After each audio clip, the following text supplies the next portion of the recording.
अस्सलाम वालेकुम।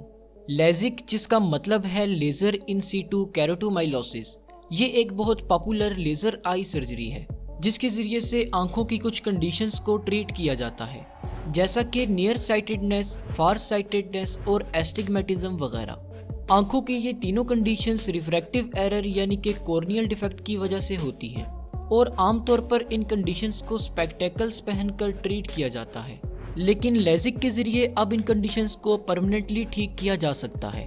लेजिक यानी कि लेज़र आई सर्जरी कैसे परफॉर्म की जाती है, ये देखने से पहले ज़रा इन तीनों कंडीशंस को समझ लेते हैं। जब आप किसी चीज़ को देखते हैं तो लाइट रेस आपकी आंख के कॉर्निया और लेंस से रिफ्रैक्ट यानी कि बेंड होकर रेटिना लेयर पर टकराती है और फिर रेटिना इन रेस की इंफॉर्मेशन को ऑप्टिक नर्व के रास्ते ब्रेन तक पहुंचाती है, जहां पर इस इंफॉर्मेशन को प्रोसेस करके इमेजेस क्रिएट की जाती हैं और इस तरह से हम देखने के काबिल होते हैं। क्लियर देखने के लिए ये बहुत ज़रूरी है कि लाइट रेस आपकी आंख की रेटिना पर जाकर टकराएं, और ऐसा तब मुमकिन होता है जब आपकी आंख का लेंस और कॉर्निया रेस को ठीक डायरेक्शन में रिफ्रैक्ट कर सकें।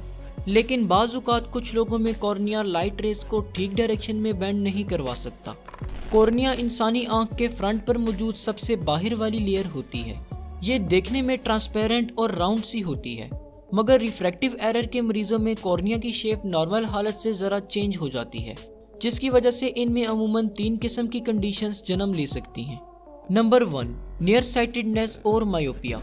नियर साइटेडनेस के मरीजों में आंख का कॉर्निया ज़रा ज़्यादा गुंबदनुमा यानी बाहर को उभरा होता है, जिसकी वजह से लाइट रेस ज़रूरत से ज़्यादा बेंड होने लगती हैं। ऐसे मरीज करीब की चीज़ को तो क्लियरली देख लेते हैं, मगर दूर की नज़र थोड़ी कमज़ोर होती है। ऐसा इसलिए होता है कि इनकी आंख की कॉर्निया दूर की लाइट रेस को ज़्यादा बेंड कर देती है, जिसकी वजह से रेस रेटिना पर हिट होने के बजाय पहले ही आंख में टकरा जाती हैं और फिर दूर की चीज़ धुंधली दिखाई देती है। नंबर 2, फार साइटेडनेस और हाइप्रोपिया। फार साइटेडनेस के मरीजों की आंख का कॉर्निया राउंड के बजाय ज़रा फ्लैट सा होता है, जिसकी वजह से लाइट रेटिना पर हिट होने के बजाय रेटिना से पीछे जाकर हिट होती है। अब क्योंकि दूर की लाइट रेस ज़रा स्ट्रेट होती हैं और इन्हें ज़्यादा बेंड करने की ज़रूरत नहीं पड़ती, इसलिए ऐसे लोग दूर की चीज़ को क्लियरली देख पाते हैं, जबकि करीब की चीज़ कम बेंड होने की वजह से इन्हें धुंधली दिखाई देती है। Number 3, astigmatism. एस्टिग्मेटिज्म के मरीजों की आंख का कॉर्निया इर्रेगुलर शेप का होता है, यानी कहीं से ज़्यादा गुंबदनुमा और कहीं से ज़्यादा फ्लैट, जिसकी वजह से ऐसे लोगों में दूर और करीब दोनों किस्म की चीज़ें धुंधली नजर आती हैं। कॉर्निया की इन तीनों कंडीशंस को लेजिक के जरिए अच्छे तरीके से ट्रीट किया जा सकता है। लेजिक सर्जरी तकरीबन 30 मिनट में कंप्लीट हो जाती है। सर्जरी के दौरान सबसे पहले आंखों में कतरे डालकर आंखों को सुन्न कर दिया जाता है ताकि सर्जरी करते वक्त तकलीफ ना हो। इसके बाद आंख पर सक्शन रिंग रखी जाती है ताकि आंख का कॉर्निया जरा बाहर को निकले। इस दौरान आंखों में प्रेशर सा फील हो सकता है। इसके बाद सर्जन कॉर्निया के ऊपर वाले हिस्से में कट लगाकर फ्लैप सा क्रिएट कर लेता है।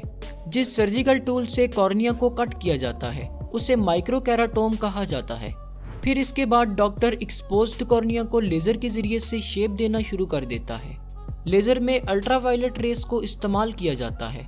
ये रेस कॉर्निया के छोटे छोटे टिश्यूज को डिस्ट्रॉय करके इवेपोरेट करती जाती हैं। इस दौरान क्योंकि कॉर्नियल टिश्यू बर्न हो रहे होते हैं, इसलिए ज़रा बर्निंग स्मेल आ सकती है। सर्जन अगर नियर साइटेडनेस के मरीजों को ट्रीट कर रहा हो तो वो कॉर्निया के सेंटर रीजन से टिश्यूज को कम करता है ताकि कॉर्निया की शेप गुंबदनुमा से नॉर्मल राउंड हो सके। और अगर सर्जन फार साइटेडनेस के मरीजों को ट्रीट कर रहा होगा तो कॉर्निया के साइड वाले टिश्यूज को डिस्ट्रॉय करेगा ताकि कॉर्निया की शेप फ्लैट से तब्दील होकर नॉर्मल राउंड हो जाए। और इसी तरह एस्टिग्मेटिज्म के मरीजों को भी इनकी कॉर्नियल शेप के हिसाब से ट्रीटमेंट दिया जाता है। जब सर्जरी कंप्लीट हो जाती है तो सर्जन कॉर्नियल फ्लैप को दोबारा से आंख के ऊपर रख देता है। क्योंकि कॉर्निया बहुत जल्दी हील होने की सलाहियत रखता है, इसलिए स्टिचेस या बैंडेजेस लगाने की ज़रूरत नहीं पड़ती। लेज़र आई सर्जरी यानी लेजिक से तकरीबन 96% मरीज ठीक से देखने लगते हैं और इन्हें ऐनक से छुटकारा मिलता है। शुक्रिया, अल्लाह हाफिज़।